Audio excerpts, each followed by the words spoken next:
ஏடும் நாடும் போற்றும் எழுச்சிமிகு முதல்வர் பிறந்த நாள். இந்த இனிய பிறந்தநாள் விழாவினை வெற்றிகரமாக நடத்தி கொண்டிருக்கும் எங்கள் அருமை அமைச்சர் மாசு அவர்களே, அவருக்கு துணை நிற்கும் அண்ணன் துரைராஜ் அவர்களே, மேடையில் என்னோடு அமர்ந்திருக்கும், அவங்களோட நான் அமர்ந்திருக்கேன், அண்ணன் மருத்துவர் காந்தராஜ் அவர்களே, எங்கள் அன்புக்குரிய என்றாம் அவர்களே, அருமை அண்ணன் ரங்கராஜ் பாண்டே அவர்களே,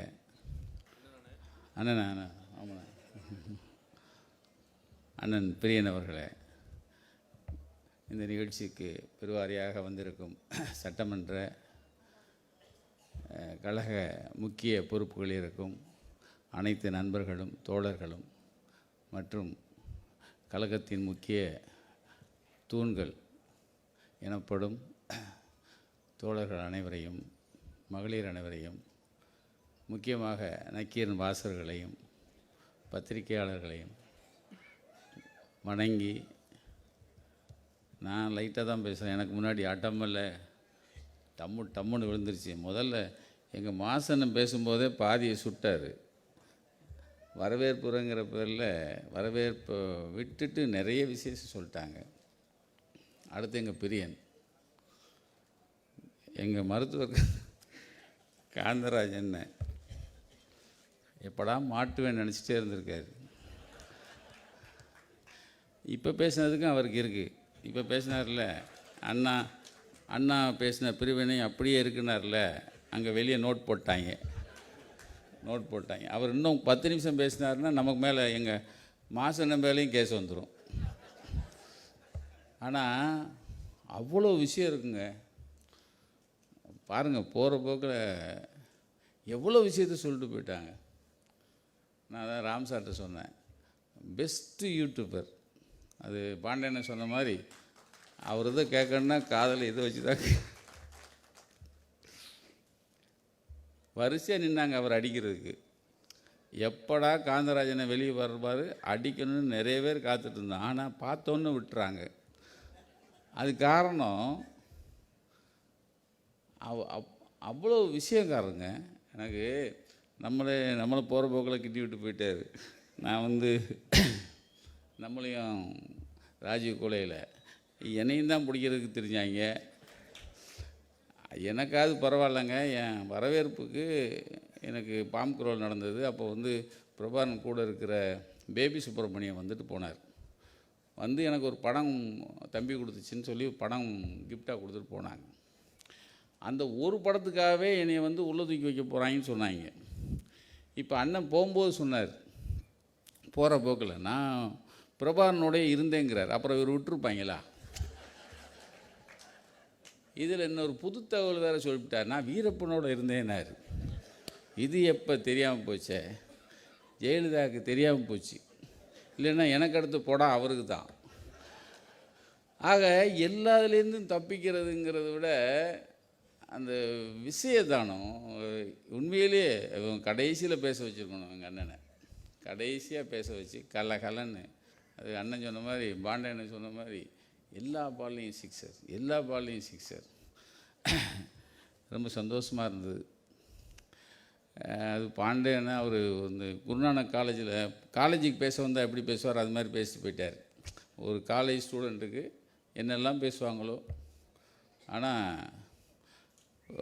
அவருக்கு ஒரே சந்தேகம் என்னென்னா, மாற்றாரும் போற்றும் மகத்துவ ஆட்சி. நாங்கள்லாம் என்ன, நான் கம்பெனி ஆர்டிஸ்ட்டு. நான் எங்கள் ராமனெல்லாம் நான் கம்பெனி ஆர்டிஸ்ட்டு. நீங்கள் தொழிலுக்கு புதுசு இங்கே. ஆனால் மாற்றாரும் போற்றும் மகத்துவ ஆட்சின்னு நம்மளை நம்ம இவங்கெல்லாம் மதிக்கிறாங்களே, அதை எடுத்து சொல்லுங்கன்னு தான் அவர் கூப்பிட்டுருக்காரு. அதுக்காக தான் கூப்பிட்டாரோ ஒழிய என்ன நம்மளை விட்டு அவங்களாம் எப்படி பிரிக்கிறது? அதாவது ஐயன் திருவள்ளுவர் ஒரு குறளில் சொல்வார், அந்த சனியை வேறு மறந்து தொலைச்சிட்டேனே. குடிதழுவி கோல் வச்சு மாநில மன்னன் அடிதழுவி நிற்கும் உலகு. அது வந்து கலைஞருக்கும் பொருந்தும், அண்ணன் தளபதிக்கும் பொருந்தும். ஏன்னா ஒரு மாநில மன்னன் என்ன செய்கிறாரோ அதை அடியொற்றி மற்ற மாநிலங்கள்லாம் காப்பி அடிக்கிறது இருக்குல்ல, அது எங்கள் மாசு அழகாக சொன்னார். அதுக்கு முன்னாடி எல்லாரையும் அரவணைச்சு போகணும். இப்போ பாண்டியன் சொல்லும்போது சொன்னாங்க பாரு, ஏன்னா எல்லாமே சேர்ந்து கூட்டணிலாம் சேர்ந்து ஒரே கட்சியாக தெரியுது அப்படின்னு சொல்லி. அதுக்கு நல்ல உதாரணம், அனைத்து கட்சி இந்த தொகுதி வரையறதுக்காக அனைத்து கட்சி கூட்டம் போட்டிருந்தாங்க. நீங்கள் ஒரு பரபரப்பாக இருந்துச்சு 5ஆம் தேதி. அப்போ எனக்கு வந்து 4ஆம் தேதி 5ஆம் தேதி 4ஆம் தேதி வந்து எனக்கு வந்து ரகசியமாக எனக்கு ஒரு ஃபோன் வருது. அண்ணே வாழ்த்துக்கள்ண்ணே, உங்களுக்கு விருது, அரசாங்க விருதுன்னாங்க. நான் யார்கிட்டையும் சொல்லலை. எனக்கு வந்து கலைஞர் எழுதுகோள் விருது எனக்கு உங்களை தேர்ந்தெடுத்திருக்காங்கன்னு சொன்னாங்க. இது 5ஆம் தேதி. 4ஆம் தேதி நான் அதை ஒன்றுமே யார்கிட்டையும் சொல்லலை. ஏன்னா சொன்னவர் உண்மையை சொன்னாரா பொய்யை சொன்னாரா, நம்மளை ஏன் எழுதுகோள் விருது சரியான விருது, அது பெரிய விருது, நம்மளை எப்படி தேர்ந்தெடுத்தாங்க அப்படின்ட்டு நான் யார்கிட்டையும் சொல்லலை. நான் என்ன நினச்சேன், காலையில் அறிவிப்பு வரும், அறிவிப்பு இருந்தால் சொல்லிடலாம். காலைல முறை சொல்லி பார்த்தேன், அறிவிப்பு வரல. ஏதாவது செய்தி வரும், வரல அப்படியே இருந்தது. அன்னைக்கு சாயந்தரம் வைத்தியநாதன் ஃபோன் பண்ணாங்க, அது செய்தித்துறை ஐஏஎஸ். அண்ணன் கன்க்ராச்சுலேஷன் உங்களுக்கு விருதுனார். ஏங்க இது என்னங்க சத்தம் இல்லாமல் கொடுக்குறாங்க, நீங்கள் என்னங்க அறிவிப்பே கொடுக்கல, நாளை காலையில் இருந்துக்கிட்டு இப்போ நீ சத்தம் இல்லாமல் சொல்கிறீங்க அப்படின்னேன். இல்லைண்ணே வரும்ண்ணே அப்படின்னார். அடுத்த நாள் காலையில் எனக்கு 10 மணிக்கு வர சொல்லிட்டாங்க. போனேன். 10 மணி ஆச்சு, 10:30 ஆச்சு, 10:45 அப்புறம் ஏன்னா அண்ணன் வர்றதுக்கு கொஞ்சம் லேட் ஆகிடுச்சு. அப்போ ஒருத்தர் வந்தார். அண்ணே ஒன்றும் இல்லை, அப்போலோ போயிட்டு வந்துடுவாங்க அண்ணன் அப்படின்னு ஒரு மெய்காப்பாளர் வந்து சொல்கிறார். 10:50 ஆச்சு. இன்னொருத்தர் வந்தார், முக்கியமான ஆள். அண்ணன் வந்து உங்கள்கிட்ட சொல்ல சொன்னாங்க, அப்போலோ போயிட்டு வந்துடுவாங்க, கொஞ்சம் தாமதமாகிடுச்சு, கோச்சு வேணான்னு சொன்னாங்க. மறுபடியும் இன்னொருத்தர் வந்தார். இதெல்லாம் 5-5 நிமிஷத்துக்கு ஒருக்க சொல்லிட்டே இருக்காங்க. 11-11 ஆச்சு, வரேன்ட்டாங்க. அதுக்கு முன்னாடி எனக்கு 6 பேர் வந்து வருத்தம் தெரிவித்தாங்க லேட்டாகிறது. மறுபடியும் வந்தாச்சு. வந்து என்னை பார்த்த உடனே சொன்னது, அண்ணன் கோச்சுக்காதீங்க, அம்மாவை பார்க்க போயிட்டேன், கொஞ்சம் லேட் ஆகிடுச்சுனார். அதெல்லாம் ஒன்றும் இல்லைண்ணே. என்ன அவகிட்ட பார்த்தேன். அப்போ பேசிகிட்டு இருந்தோம். என்ன அம்மாவுக்கு என்ன ஆச்சுண்ணே, இடையில போகிறீங்களே, ஏதாவது வருத்தமா, ஏதாவது கொஞ்சம் வருத்தமாக இருக்காண்ணே. இல்லை நான் காலைல பார்க்க போனோம், நான் கொஞ்சம் லேட் ஆகிடுச்சுனார். அப்பையும் சொல்கிறாரு, அண்ணன் கொஞ்சம் அதனால் லேட் ஆகிடுச்சுண்ணே அப்படின்னாரு. அப்புறம் கொஞ்சம் பேசிட்டு வந்துட்டோம். சார் நாம் வந்து ஒரு சாதாரண பத்திரிக்காரன், ஒரு சிஎம் சார். லேட்டாக அரை மணி நேரம் லேட்டாக வர்றதுக்கே ஒரு கிட்டத்தட்ட 8 தடவை சாரிங்கிறார். இது நமக்கு பெருமை இல்லை. ஒரு பத்திரிக்காரன் வந்திருக்கான், அவனை உட்கார வச்சுருக்கோம். இந்த பண்புங்கிறதுல இதாங்க திராவிட மாடல்னு சொல்கிறான். இது எங்கே கனெக்ட் ஆகுதுன்னா, பெரியார் விருது எனக்கு 2010 அனௌன்ஸ் பண்ணியிருந்தாங்க. அப்போது வள்ளூர் கோட்டம் பேராசிரியர் வந்துட்டார், எல்லோரும் வந்தாச்சு.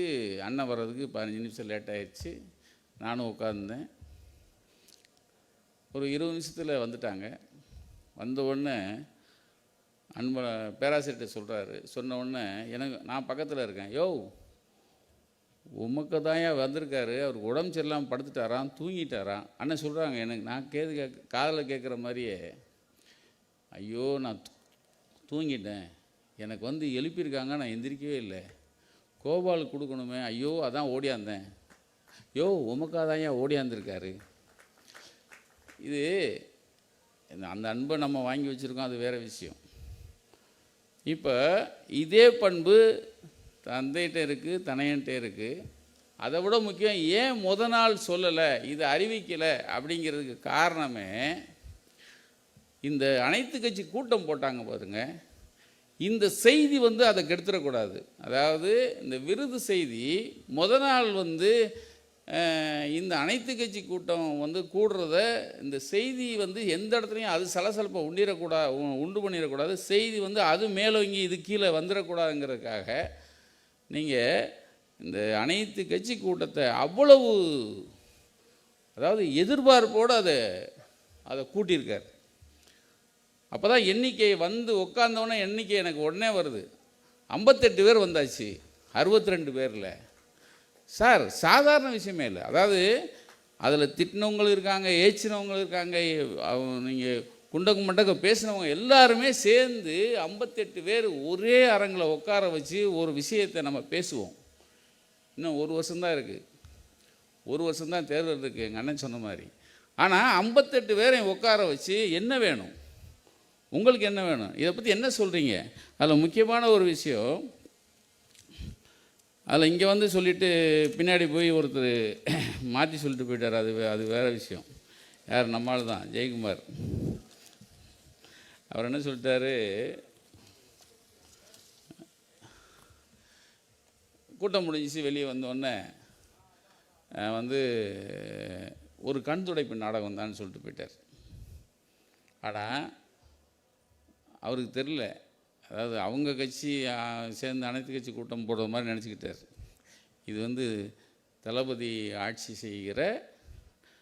ஆட்சி சேர்ந்து முடிவெடுத்த ஒரு அனைத்து கட்சி கூட்டம். அதில் இவங்க எடுத்த உடனே அவர் பேசுகிறார், யார், ஜெயக்குமார் பேசுகிறாரு, தொகுதி மறுவரையறை நடந்தால் தமிழ்நாட்டிற்கு உள்ள 7.18% பிரதிநிதித்துவம் நீடிக்க வேண்டும் என்பதும், இது குறித்து பிரதமர் எழுத்து மூலமாக உறுதியளிக்க வேண்டும், அரசியலமைப்பு சட்டத்தை அதற்கேற்றபடி திருத்த வேண்டும் என்பதும் அதிமுக தரப்பில் சொல்லப்பட்டது. அது முதல்ல வரவேற்று பேசிட்டு இதை சொல்கிறாரு யார், ஜெயக்குமார். வெளியே போனவர் இது கண்துடைப்புன்ட்டார்.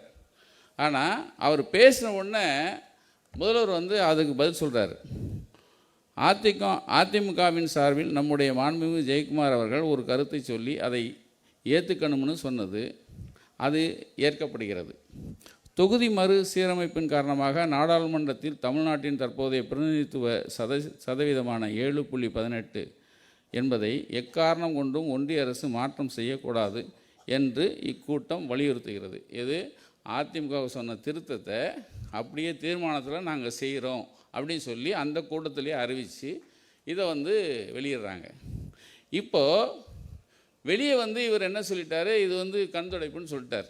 ஆனால் எங்கே மூக்குடைஞ்சிட்டாருன்னா, முதல்ல அவர் வாழ்த்தி பேசினார் இல்லையா, அதை என்ன பண்ணிச்சு செய்தித்துறை, அந்த வைத்தியநாதன் ஐஏஎஸ் தலைமையில் இருக்கிற டீமு அதை வெட்டி முதல்ல டிவிக்கு டெலிகாஸ்ட் பண்ணிட்டாங்க. டிவியிலே அதிமுக பாராட்டிடுச்சு, வரவேற்றுருச்சுன்னு செய்தி வந்துடுச்சு. இவர் வெளியே வந்து இல்லை இது வந்து கண்துடைப்பு அப்படின்னு சொன்னவொடனே அவங்களுக்கு உண்மையிலேயே அசிங்கமாயிடுச்சு. அதை நான் சிஎம்ட்டு சொன்னேன். நல்ல விஷயம்னு அன்னைக்கு உடனே செய்தித்துறை வந்து இதை பண்ணதுனால அவர் வெளியே வந்து அரசியலுக்காக அவர் சொன்ன காரணம் அது பொய்ன்னு வந்து நிறுவனமாயிடுச்சு அப்படின்னு சொல்லி அதை பாராட்டி சொன்னேன். அப்போ தான் அந்த எல்லாரும் சேர்ந்து இந்த தொகுதி வரையறைக்கும் சரி மும்மொழிக்கும் நம்ம போராடணுங்கிற ஒருத்த கோட்டில் எல்லாரையும் கொண்டு வந்து நிறுத்துறதுக்கு அவர் பாடுபடுறதை பார்த்தா உண்மையிலேயே கலைஞரை பார்த்த மாதிரி நான் நினச்சேன். ஏன்னா இப்போ அண்ணன் சொன்ன போகிற போக்கில் காந்தராஜன் சொன்னார் பாருங்கள், பஞ்சு சவுக்கில் ஒருத்தர் அடிச்சுக்கிட்டாருன்னு. செருப்பு போட மாட்டேன்னு சொன்னவர் 4 நாளில் செருப்பு போட்டுவிட்டான். அந்த ஆள் ஆட்சி போகிற வரைக்கும் செருப்பே போட மாட்டேன்னு சொன்ன ஆள் 4 நாள். அப்போ அந்த ஆளுக்கு முடிவு வந்துருச்சு, அடுத்த வாட்டி இவங்க ஆட்சியை கலைக்க முடியாதா அப்படின்னு சொல்லி. அப்போது இன்னொருத்தர் அதுவும் அண்ணன் காந்தராஜனை போகிற போக்கில் ஒருத்தர் இப்போ தான் வந்தார், ஏபிசிடி கற்றுக்குள்ளே சிஎம் ஆகிறேங்கிறாரு. அவர் சிஎம்மாகவே நடக்கிறார், பார்த்தீங்கன்னா தெரியும். அதில் வந்து நான் தான் சொன்னேன், நேற்று யார்கிட்டையும் சொன்னேன், கத்தின்னு ஒரு படம், அப்புறம் பீஸான்னு ஒரு படம். பீஸாவா? அது பாருங்கள், சனியை மறந்து போச்சு. என்ன படம் அது? பீஸ்ட்டுன்னு ஒரு படம். இது 2 படத்துலையும் பார்த்தீங்கன்னா முஸ்லீம் தீவிரவாதிகளே ஒரு வேட்டையாடுற மாதிரி படம். யார் இப்போ கொஞ்ச நாளைக்கு முன்னாடி போய் இக்தாரில் கலந்துக்கிட்டார் ஐயா, அவர் கத்திலையும் பீஸு இந்த மாதிரி இதுலலாம் அவர் வந்து வேட்டையாடுற மாதிரி. அது முஸ்லீம் தீவிரவாதிகள். அதை பீஸ்லாம் பார்த்தீங்கன்னா ஒரு தீவிரவாதியை ரிலீஸ் பண்ணிடுவாங்க. இவர் வந்து மேலே தனியாக அந்த அது ராக்கெட்டாக ஏதோ ஒரு இளவு அதில் போய் அந்த உள்ளே இருந்தால் அவர் தூக்கிட்டு வருவார். தூக்கிட்டு வந்து மறுபடியும் கொண்டு உட்கார வைப்பார். இப்போ திடீர்னு போனால் இப்தார் விருந்தில் உட்காந்து கூழ் குடிக்கிறார். என்ன, பனையூர்லேருந்து ஒரே ஒரு முறை தான் வெளியே வந்திருக்காரு, ஆனால் சிஎம் ஆகணுங்கிறாரு. இப்போ இந்த பக்கம் போனீங்கன்னா பஞ்சு சவுக்கில் அடிச்சுக்கிட்டவர் கொஞ்ச நாளைக்கு முன்னாடி சொன்னார், எல்லோரும் பாஜகவுடன் கூட்டணி சேருவதற்காக தவம் கிடைக்கிறார்கள்னாரு. நம்மால் ஒருத்தர் பாஜகவா நோன்னு சொல்லியிருந்தவர் கடைசி நேரத்தில் 6 மாதம் இருக்குல்ல கூட்டணிக்கு, அப்போ நாங்கள் பார்த்துக்கலாம் அப்படிங்கிறார். அப்போ அண்ணன் சொன்ன ஒரு விஷயம், இந்த கூட்டணிங்கிற ஒரு விஷயம் பாஜகவும் மேற்படி எடப்பாடி கட்சியும் சேர்ந்துக்குது. ஏன்னா எடப்பாடி அவர் அந்த கட்சியை காப்பாற்றுறதுக்கு ரொம்ப கஷ்டப்படுறாரு அவர். ஆனால் என்ன, நான் ஒரு கணக்கு சொன்னேன்னா, இப்போ பாண்டியனை சொன்ன மாதிரி தான் ஒரு கணக்கு. எப்போ நாம் 1லேருந்து ஆரம்பிப்போம், திமுக கூட்டணி 1லேருந்து எத்தனை, இப்போ ஒவ்வொரு ஆளுக்கு எத்தனை % ஓட்டு இருக்குன்னு ஆரம்பிப்போம். ஆனால் இங்கே பாஜக அதிமுக சேர்ந்தால் -18லேருந்து ஆரம்பிக்கணும். ஏன்னா இந்த ஓட்டு இருக்குல்ல, இஸ்லாமிய ஓட்டு, கிறிஸ்தவ ஓட்டு, இந்த ஓட்டு அந்த ஓட்டுலாம் இருக்குல்ல, அது பூரா பகிச்சு வச்சுருக்காங்கல்ல, அதை பூரா நீங்கள் மைனஸ்லேருந்து தானே ஆரம்பிக்கணும். இவங்க என்றைக்கு 1க்கு வந்து அதுக்கப்புறம் அங்கே போகணும். அப்போது இவங்க சேரணும்யா, அப்போ தான் நல்லது. ஆனால் எந்த கேப்பும் விடாமல் இந்த இந்த கூட்டணியை பக்கபலமாக வச்சுக்கிறது. இவ்வளவு தாராளம் கூடவே கூடாதுண்ணே, இவ்வளவு தாராளம்லாம் அண்ணனுக்கு கூடவே கூடாது. நானாக இருந்தேன்னா ஐயப்பா ஏன்னா இவ்வளவான இறக்கம். அப்போது ஒரு மனுஷன் இந்த மக்களுக்கான இந்த நல்லாட்சியை கொடுக்கணுங்கிறதுக்காக எவ்வளவு இறங்கி போகிறாருங்கிறத பார்க்கும்போது அவருக்கு வந்து எத்தனை முறைனாலும் நம்ம வந்து வாழ்த்து சொல்லிக்கிட்டே இருக்கலாம். அதாவது கலைஞர் வந்து ஒரு முறை சொல்லியிருப்பார், நல்லா சொல்லியிருப்பார், ஸ்டாலின் என்றால் உழைப்பு உழைப்பு உழைப்பு. அது மாத்திரம் இல்லை, அவர் அதோடு சேர்த்து என்ன சொல்கிறாரு, உழைப்பு என்றாலும் ஸ்டாலின், ஸ்டாலின் என்றாலும் உழைப்பு அப்படின்னு ஒரு இடத்துல முத்தாய்ப்பாக சொல்லுவார். அந்த உழைப்பை இந்த பிறந்தநாள் அன்னைக்கு பார்த்திங்கன்னா தெரியும். பிறந்தநாளுக்கும் இந்த மும்மொழிக்கும் அந்த தொகுதி வரையறைக்கும் அவர் பாடுபட்டதை பார்க்கும்போது மறுபடியும் ஒரு கலைஞர் வந்து அப்படியே நம்ம முன்னாடி ஓடுற மாதிரியே அப்படியே நான் பார்த்துக்கிட்டே இருக்கேன். முத்தாய்ப்பா நான் சொன்னேன் இல்லைங்களா, அதாவது மாற்றாரும் போற்றும் மகத்துவ ஆட்சி. அந்த ஆட்சி எங்கேன்னா, ஒன்று முதலமைச்சரின் காலை உணவு திட்டம், எங்கள் அண்ணன் மாசண்ணன் சொன்ன மாதிரி அந்த சிறப்புகளை தெலுங்கானாவிலேருந்து அதிகாரிகள் வந்து எப்படி செய்கிறீங்கன்னு பார்த்துட்டு போய் அதை அங்கே வந்து வச்சுருக்காங்க. ஒன்று. அடுத்து, இந்தியா கடந்தும் இத்திட்டம் கன்னடா அரசினால் பாராட்டப்பட்டு அங்கும் இதை கடைப்பிடிக்கிறாங்க. 2, இங்கிலாந்து நாடும் அடுத்த மாதம் தொடங்கி தொடக்க பள்ளிகளில் காலை உணவு திட்டத்தை கொண்டு வரதா இப்போ ஒரு அறிவிச்சிருக்காங்க.